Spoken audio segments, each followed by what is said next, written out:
Olá, amigo internauta, leitor do Jornal Diário de Suzano. Estamos iniciando mais uma entrevista ao vivo no programa dessa entrevista. Estamos recebendo hoje o vice-prefeito de Suzano, Valmir Pinto, que foi também secretário de Cultura. Você pode participar do programa encaminhando sua mensagem no WhatsApp do Jornal Diário de Suzano, que é o 975691373, ou mandando sua mensagem na própria live do Facebook.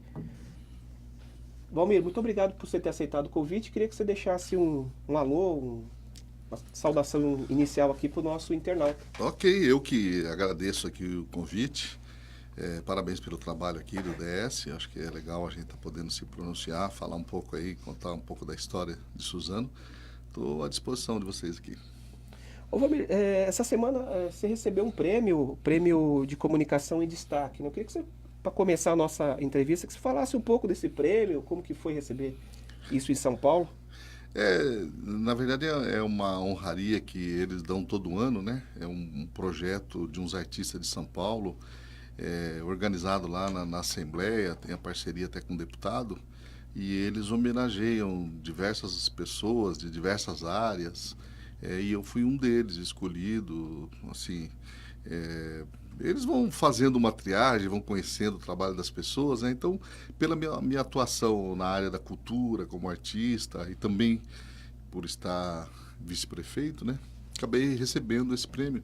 E esse ano especificamente eu participei de alguns trabalhos assim bastante interessantes, né, consistentes. Então isso me levou a ser credenciado a ganhar esse prêmio, do qual fico muito honrado e feliz.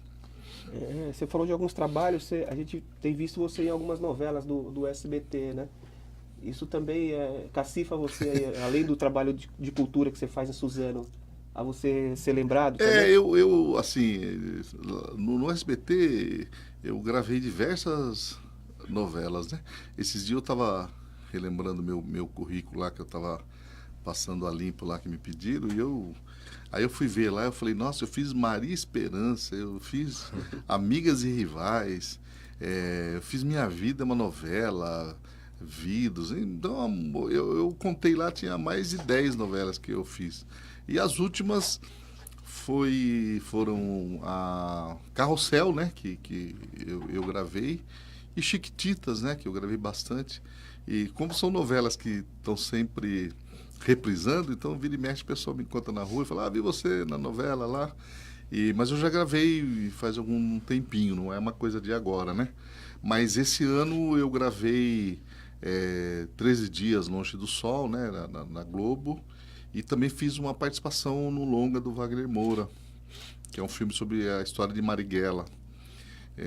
E fiz também, gravei há pouco tempo também na Globo, Caçador, fiz um trabalho na Fox, que chamava Contos de Edgar, baseado na obra de Edgar Allan Poe, né? Então tem um trabalho aí que eu vou, não abro mão, porque tem uma história aí consolidada, né?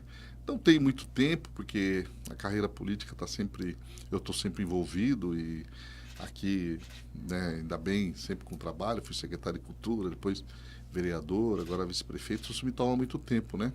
Mas é uma coisa que eu tenho prazer e eu gosto muito, né? Eu criei aqui uma galerinha de teatro, Atores Insanos, fizemos lá na Faculdade Piaget. Tem um trabalho que eu dirigi com eles, que é uma peça que eles estão rodando aí, chamado O Bagulho é Louco, do Zé de Riba, que é um músico de São Paulo. E, enfim, temos uma galera agora do cinema que a gente está trabalhando aí. Então eu estou sempre exercitando, me divertindo um pouco e eu acho importante esse contato com a arte, que é uma coisa que eu gosto muito. Você falou que do seu envolvimento político, que acaba tomando um pouco do seu tempo.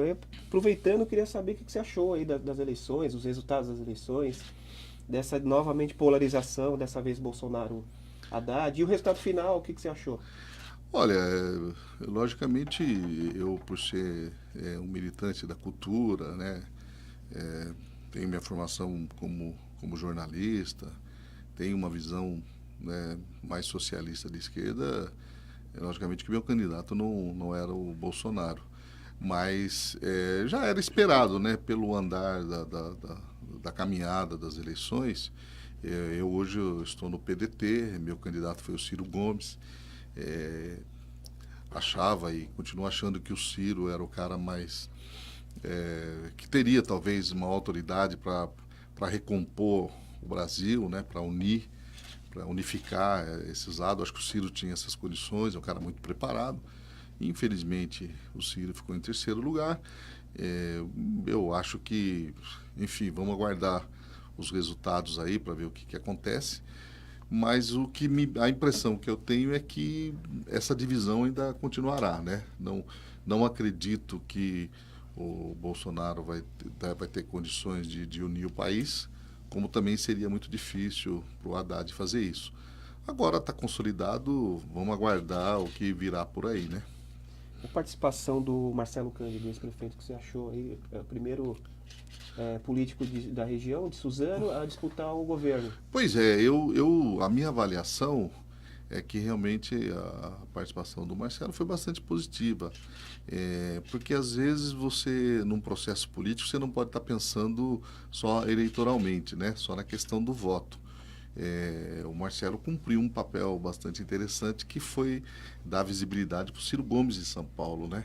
Se a gente não tem um candidato a governador, logicamente que o cenário em São Paulo, o Ciro ficaria bastante apagado.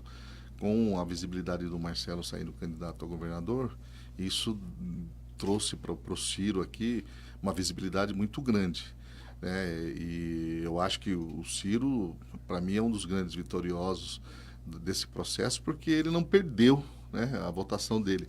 O Alckmin caiu bastante, a Marina desintegrou totalmente, e o Ciro manteve todo aquele eleitor dele muito fiel. Então, para mim, o PDT saiu vitorioso. Tanto é que a gente parece que tinha 8 ou 18 cadeiras, a gente foi para 20 e pouco. Então, assim, deu um salto muito grande, né, no número de deputados. São Paulo, que a gente não tinha, né? Então, acho que nessa parte a figura do Marcelo também ajudou, porque a gente passa a ter agora o deputado federal, né? Nós temos a deputada a Tabata, que foi eleita, nós temos o Márcio Nakajima estadual, e ainda tem pendente aí a figura do Orozco, né? Como deputado federal, que pode vir a segunda cadeira. Então, acho que o PDT, de uma maneira geral, foi muito bom. E o Marcelo entrou no cenário, né? Ele sai do cenário local aqui, regional, e passa para o cenário estadual, nacional. Isso é importante. E o que Você estava apoiando... Não? Pode fazer. Não, só o que o senhor acha faltou para o Marcelo Cândido ir melhor um pouco nessas eleições como governador, ou se tá bom já? Foi... Não, é que na verdade, o que houve de fato, né? O PDT estava já aliado com o Márcio França em São Paulo. Então, nós não lançaríamos candidato a governador. A gente estava na composição dessa chapa. Ele entrou bem depois, né? Pois bem no final, a discussão ali seria uma candidatura ou a senador ou a vice-governador para o PDT, né? E isso dependeria também daquele arranjo nacional do PSB apoiar o Ciro. Sim.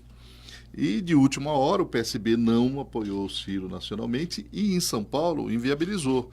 E aí o PDT, não tendo a candidatura nem para vice, nem para a senador, né, que foi uma composição que o Márcio França fez com o Mário Covas, né, para senador, e com o PTB, né, do Campos Machado para vice, não restou alternativa para o PDT senão lançar uma candidatura para poder o Ciro ter uma visibilidade em São Paulo muito grande. Então o Marcelo acabou cumprindo o papel na última hora, não estava programado isso. E aí você começar uma campanha, né? Depois de tudo estabelecido, todas as regras, você correr atrás é difícil. Mas por isso que eu digo que, no meu modo de ver, tanto o PDT como o Marcelo sai bem, porque você conseguiu espaço. O Marcelo é um cara altamente preparado, foi muito bem nos debates, então isso com certeza para ele agregou muito valor e para o PDT também. Você acha que a eleição desse ano acaba sendo um termômetro aí para 2020, já que alguns nomes que disputaram para deputado não ganharam, deve sair a prefeito ou a vice? Como é que o PDT sai para a eleição de 2020? Como que você acha que Eu acho que a gente sai bastante fortalecido, uma vez que a gente conseguiu eleger deputados, né? Principalmente por São Paulo. Isso, por exemplo, né? A gente deve ter um encontro com a Tabata aí, já vamos discutir emendas para a nossa cidade, né? Vamos discutir com o Márcio Nakajima também, emenda para a nossa cidade aqui. Se o Orozco entrar, teve apoio aqui de gente da cidade também, vamos pedir apoio para ele, emendas. Então, favorece bastante a gente, sim. E a figura do Ciro Gomes, que passa a ser uma figura de oposição importante, né? É um cara muito bem preparado.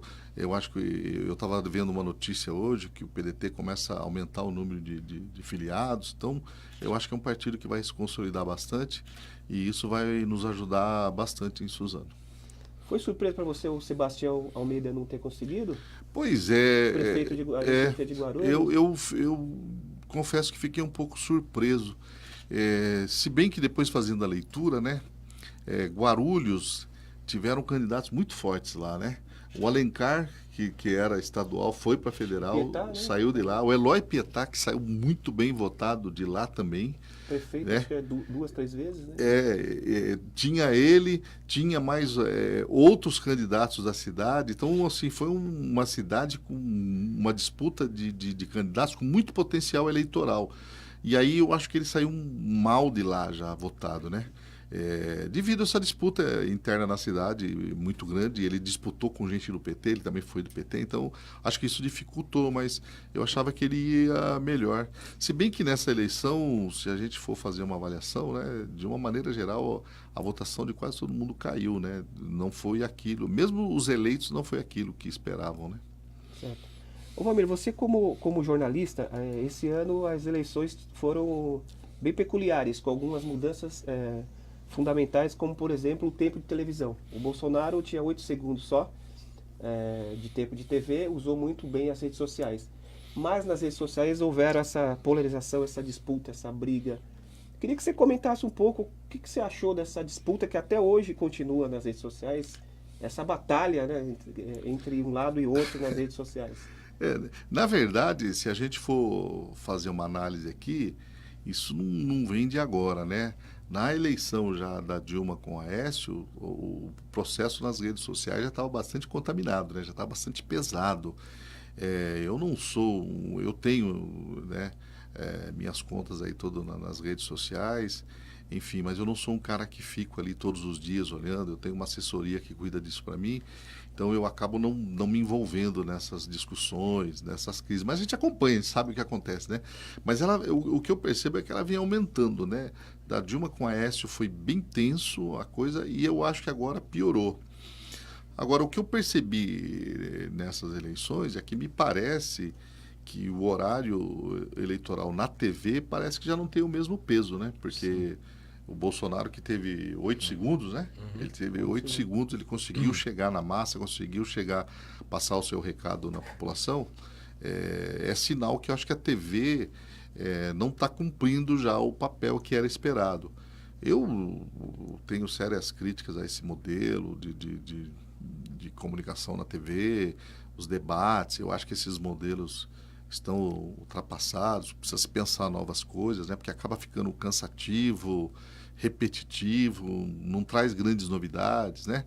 Os debates são muito regrados, quase não engessados, né? Engessados, você não tem muito tempo para expor. Então, eu acho que tá cansativo isso e eu acho que o povo não está mais gostando desse modelo.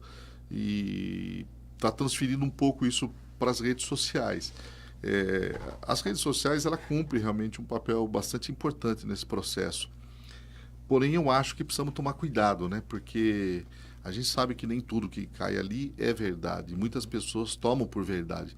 Algumas iludidas, algumas por desconhecimento e algumas por má fé também acaba transferindo aquilo, né? Então eu acho que não ajuda. Muita fake news, né? Acaba não contribuindo, né? E pelo que a gente pôde perceber também, a justiça pouco foi efetiva nesse processo. Ela não conseguiu saber ali dar conta, né? Então se espalhou fake news aí pelo Brasil inteiro. Acho que isso não ajuda no processo. E o próprio presidente eleito, né, o Bolsonaro, já tem usado só tem usado as redes sociais para fazer declarações, enfim, anunciar. Eu acho que até porque ele já sabia que o partido não tinha, né, o tempo necessário, e ele foi, acho que talvez o primeiro a usar isso e acabou atingindo aí a grande massa. Acho que muita coisa ali contaminou. Mas me parece que tem um recado aí do eleitor, né? que a TV não está bastando, talvez nem o rádio. Então, eu acho que as redes sociais é a grande novidade no mundo, né? Eu acho que é uma coisa para a gente olhar com muito cuidado, mas precisa aprimorar, né? Precisa aprimorar porque não foi só aqui, né? A gente viu o que aconteceu nos Estados Unidos lá também, com essa coisa de fake news. Isso está afetando, de certa parte, o mundo inteiro, né? Uma hora a gente pode ter um prejuízo muito sério, muito grande, que pode afetar aí, de alguma maneira, a sociedade. Então é preciso tomar bastante cuidado com isso. O fato do Dória ter ganhado as eleições para o governo do estado, né? Uma vez que o Axu estava apoiando o Márcio França, você acha que vai prejudicar a cidade de alguma forma em relação a investimentos e obras? Olha, na verdade é o seguinte, nenhum estado está tão bem assim a ponto de poder resolver todos os problemas. São Paulo talvez seja um dos poucos estados que ainda tem uma condição melhor. Nós temos coisas bastante encaminhadas já pelo estado, né? A Marginal do Una já foi, a questão da alça do Rodoanel tinha sido discutido, o dinheiro já veio para a Arena, já inauguramos, o processo do hospital, então temos coisas bastante avançadas. E, portanto, isso não compromete a gente. Espero que o Dória faça o papel dele, né, tenha um bom senso, de ajudar não só Suzano, porque se a gente for olhar para o cenário, mais de 300 municípios estavam com o Márcio França, né? Então, não pode ter o revanchismo de falar só vou ajudar, os outros municípios ficaram comigo. Logicamente que as disputas políticas sempre vão haver, Suzano também não vai ser diferente disso, mas a gente conta com o bom senso e temos também deputados que vão poder mandar emendas para a gente, positivo, enfim. Eu acho que a gente não tem que se preocupar muito com isso, não. Em relação à atual administração, né? Você citou bem aí, falando do ginásio, conseguiu retomar a Marginal do Una. Qual que é o balanço que você faz assim das possibilidades que o Rodrigo Axuxi está conseguindo fazer? Está avançando a cidade, você acha que em termos Pois gerais? eu acho que, logicamente, que todo mundo sabe, né? A gente pegou uma cidade bastante prejudicada, né? Os 4 anos do Tokuzume, junto com o Estevão Galvão, foi um desastre para Suzano, né? Então a gente perdeu coisas, eu cito a cultura, que a gente perdeu quase tudo lá, cidade abandonada, mato, lixo, enfim, as políticas sociais foram desmontadas e a gente começou a retomar tudo. Então, em 2 anos, a gente conseguiu retomar tudo que foi fechado, parado, né? A gente iniciou todas as obras paradas, algumas já entregamos. A Marginal do Una, que era um marco da cidade, a gente conseguiu retomar. A Arena, né? Que teve um processo difícil na cidade. Enfim, a gente conseguiu resgatar obras históricas, estamos fazendo ainda algumas, temos outras por fazer, né? Então, eu acho que a cidade encontrou seu caminho. Temos dificuldades? Claro que temos, é difícil, o orçamento é sempre pequeno, a gente não está mais no momento econômico que a gente tinha lá atrás, tudo isso dificulta, né, a verba do governo do estado, do governo federal, enfim, mas eu acho que a gente retomou o caminho do crescimento, temos investido bastante e eu acho que não falta disposição para esse governo de trabalhar. O Rodrigo é um cara que se empenha bastante, nossa equipe está muito afinada, todos estão correndo atrás, a gente cobra bastante deles, então a cidade retomou. Temos ainda que avançar muito, temos muitos problemas, mas a gente foi eleito para 4 anos, né? Então tem que ter um pouco de paciência aqui. Tenho certeza que em 4 anos, se a gente não fizer tudo aquilo que a gente gostaria de fazer, nós vamos entregar uma cidade bem melhor do que aquela que a gente pegou, com certeza. Valmir, o Rodrigo, o suzanense, Rodrigo Monteiro, ele está falando assim: nossa cidade clama por um plano emergencial direcionado à segurança pública. A população não aguenta mais tanta violência, roubos e assaltos. Eu queria que você respondesse para ele e quais são as medidas que vocês estão tomando. Sim. Essa pergunta do Rodrigo, né, é bastante importante. Só lembrando, né, precisa ficar bastante claro isso para a população, que a segurança ainda é um dever do Estado, né? A Polícia Militar, a Polícia Civil, todo o aparato de segurança é um dever do Estado. ultimamente estão jogando cada vez mais para o município, né? Não só essa questão da segurança, como a educação também, enfim. E a segurança tem sido tratada assim, acaba sobrando bastante para o município essa questão, mas a gente precisa lembrar o seguinte, iluminação é um quesito de segurança, nós estamos trocando toda a iluminação de Suzano. A questão da zeladoria, do lixo, do mato, também é uma questão de segurança, a gente também está trabalhando nessa ponta. O efetivo, né?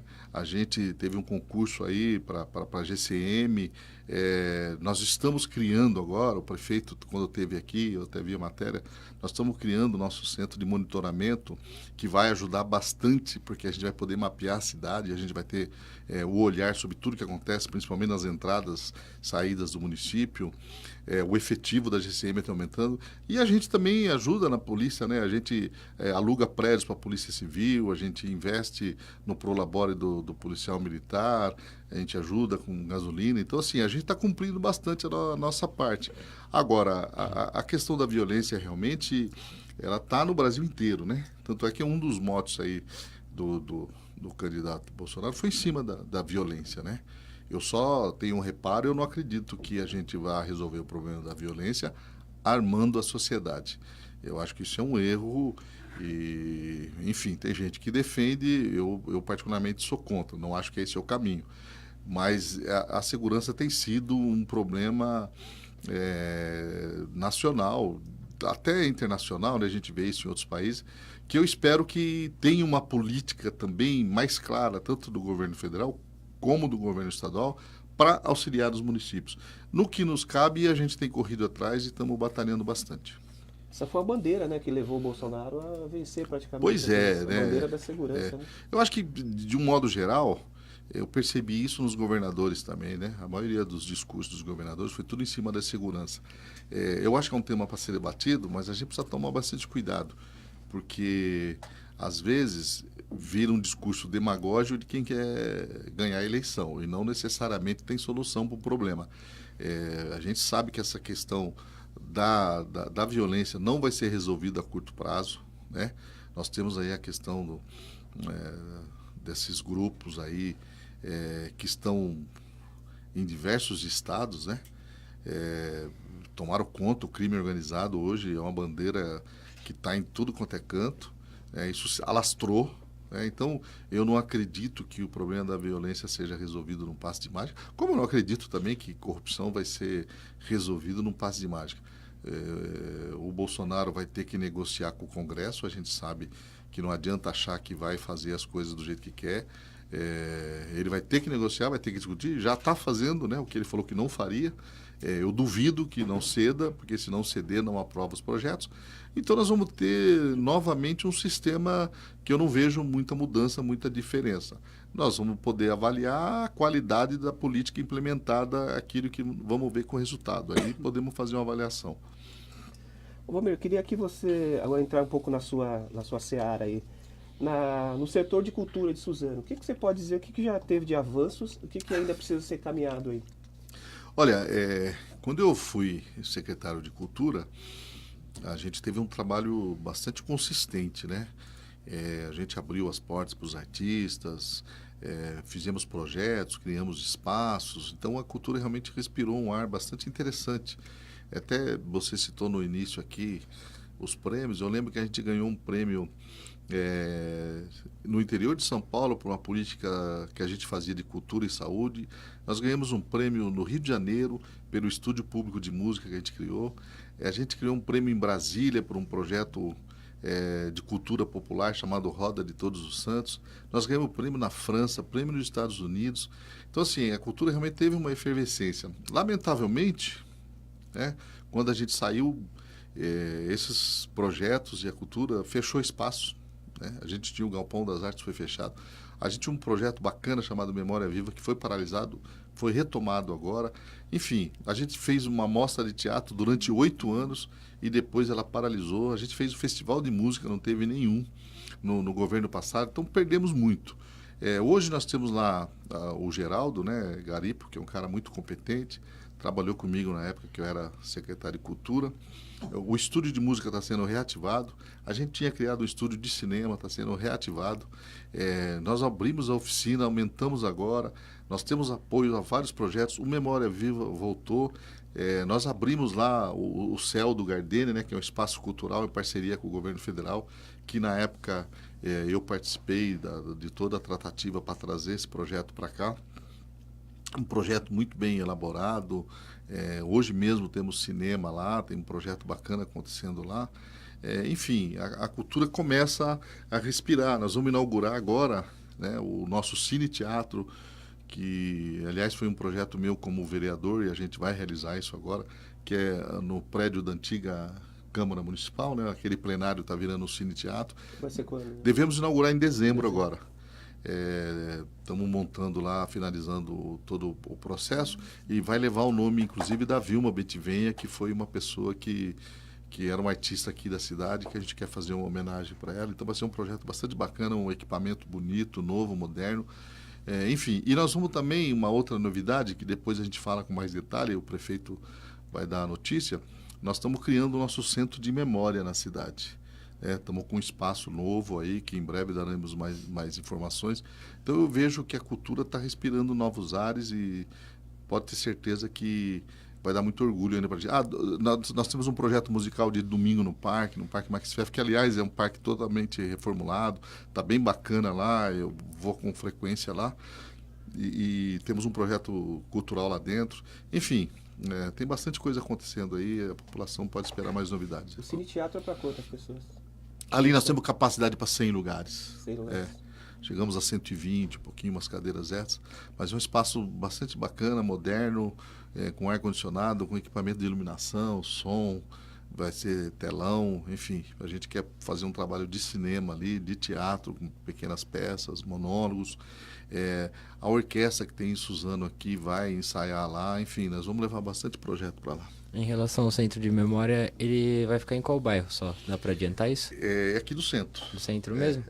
É um equipamento... Dentro já de um outro espaço público? Na verdade é o seguinte, ainda nós estamos elaborando todo o projeto lá.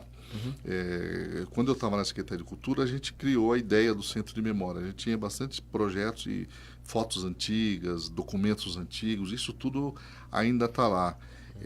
Nós temos aqui no centro o último prédio antigo da cidade, que foi a residência do Antônio Marques Figueira, que é um dos primeiros moradores da nossa cidade.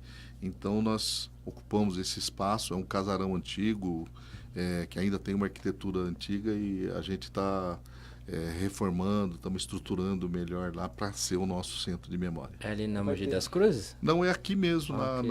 acho que na Felício de Camargo ou na Campos Sales, uma dessas ruas Vai aqui. ter foto, vai ter imagem. A idade é ter um espaço Vídeos. para exposições, um espaço para a gente de documentação e atividades também. Eu acho que caberia bem o próprio Memória Viva, algumas atividades. Ele tem um terreno bem grande, é um lugar muito bonito. E depois nós vamos divulgar direitinho, vamos apresentar o projeto de reforma, de reestruturação. Mas historicamente ele é bastante importante, porque assim, é o último casarão que a gente tem antigo ainda. Todos os outros já foram destruídos, já foram vendidos, e esse é o único que permaneceu. E antes que alguém vendesse, criasse um prédio, a gente conseguiu negociar lá, então estamos com esse prédio hoje para fazer esse centro de memória. Algumas pessoas, quando souberam que você ia vir aqui, lembraram que teve, quando você era secretário, aquela exposição de livros, uma espécie de uma bienal. Existe algum projeto para voltar a ter essa bienal de livro em Suzano? Pois vira e mexe a gente discute internamente, né? E muita gente nos cobra mesmo, porque foi um salão que a gente criou, né? Bastante interessante, com presença de diversos artistas, com música, com palestras. Enfim, foi um projeto bastante interessante. Logicamente que o momento é outro, economicamente também, né? Mas a gente dialogou um pouco com o secretário de Educação, Leandro, para ver a possibilidade disso. Nós estamos estudando, estamos formatando um projeto Eu acho que hoje caberia bem esse projeto dentro da arena, né? A arena é grande. Na época a gente teve que montar toda a estrutura, hoje caberia dentro da arena. É um projeto que a gente não descartou, não. Nós estamos analisando com muita calma, porque a prioridade ainda é a sala de aula, é o aluno, o material, o uniforme, a gente precisa cuidar disso, né? Mas temos vontade sim de fazer. Eu acho que é um projeto bem bacana e é um projeto que foi feito há tanto tempo e as pessoas se lembram até hoje. Tem algumas pessoas fazendo pergunta aqui. O Douglas Cordeiro está perguntando para você se tem como se Suzano pode voltar a ser um exemplo na cultura como quando você era secretário. Olha, Ele acha assim, como se a cidade fosse voltar a ser uma referência. É um processo longo, né? A gente teve 8 anos de construção de um projeto, né? Eu trouxe aqui figuras como Ariano Suassuna, né? Antônio Bujan, Antônio Nóbrega, diversos músicos vieram para cá, artistas plásticos. Então, a gente viveu realmente uma efervescência. Fora os grupos de teatro daqui, os grupos artísticos daqui que a gente criou, que deu ressonância. Então, é um processo demorado. Não tivesse tudo sido paralisado durante 4 anos, a gente estaria num momento melhor. Mas é possível a gente ir retomando, né? Eu acho que hoje a gente tem que ir mais tranquilidade, porque não dá para... Naquela época, eu tinha quase 2% do orçamento do município, né? Que era uma realidade que no Brasil era de 0,5%. Então você veja, a maioria das cidades tinha 0,5%, eu conseguia ter 2% aqui. Então você vê o que a gente tinha de investimento. Mas o momento econômico era outro, a gente tinha um apoio bastante do governo federal, então ajudou bastante. Hoje a realidade não é essa. Mas devagarinho, você vê, a gente não tinha esse centro do Gardênia, né? Que é um centro cultural bastante novo, moderno. Está lá. Nós vamos ter agora o Cine Teatro. Continuamos com o Armando de Ré com atividades lá. Vamos fazer o centro de memória. Suzano começa a dar uns passos, o próprio estúdio de cinema está sendo criado de novo lá dentro do Casarão da Cultura, então a gente começa a dar passos importantes para que Suzano se torne uma referência. E uma coisa importante que eu percebo, assim, existe hoje, para além da Secretaria de Cultura, quando eu estava na Secretaria de Cultura, tirando as academias de dança, não existia mais nenhum projeto cultural independente. Hoje a gente vê lá, o Teatro da Neura tem o seu espaço, tem a sua conquista, a sua luta. Os contadores estavam com o seu espaço, tem um projeto deles tocando, estão viajando aí, o estado de São Paulo, fora do Brasil. O Parabolandos, que surgiu de lá com a gente, também tem seu espaço. Né? O próprio Magno criou uma produtora de cinema. Ele acabou de falar aqui que vai lutar agora para subir a verba para 2%, que já está falando aqui. Eu acho que assim, quando eu estava na cultura, eu sempre brigava para ter mais dinheiro. Hoje, como vice-prefeito, eu olho e falo assim, pô, é difícil dar esses 2%. E eu lembro que uma coisa que o Marcelo falava pra gente, que ele falava assim, Mami, eu até queria dar mais dinheiro para a cultura, mas quando a gente chega no bairro, a primeira coisa que o cara fala ainda é o asfalto, ainda é a creche, ainda é o BS. Então a cultura ela é o 5º, 6º elemento. Então assim, não dá para ser prioridade quando o povo ainda tem esses problemas, né? Que são problemas que eu digo até do século passado, retrasado, porque hoje, quem não tem o asfalto, lógico, se você fala, você quer o asfalto ou quer uma casa de cultura, ele vai querer o asfalto. Se não tem a escola, não tem a creche, ainda ele vai pedir a escola, vai pedir a creche. Aonde a gente está consolidado, que tem todos os equipamentos, geralmente ele pede um equipamento de cultura ou de esporte. Então, é preciso olhar com cuidado, mas o Rodrigo está bastante atento a essa questão, a gente está bastante atento à questão da cultura, ela tem sido bastante elogiada aí na rua pelas ações, então acho que estamos no caminho, se a gente puder trazer mais dinheiro agora com os deputados que foram eleitos, aumentar a nossa receita aqui, a gente vai poder investir mais lá. Bom, encerramos a nossa entrevista. Eu queria te agradecer já. Foi rápido. Te agradecer de antemão ter aceitado o convite. Queria que você deixasse uma mensagem final para o nosso internauta que nos acompanhou até agora. Legal. Assim, primeiro dizer que é importante espaços como esse para a gente poder dialogar com a sociedade, com a população, porque nem sempre as informações chegam, né? Então, esse canal aberto é importante.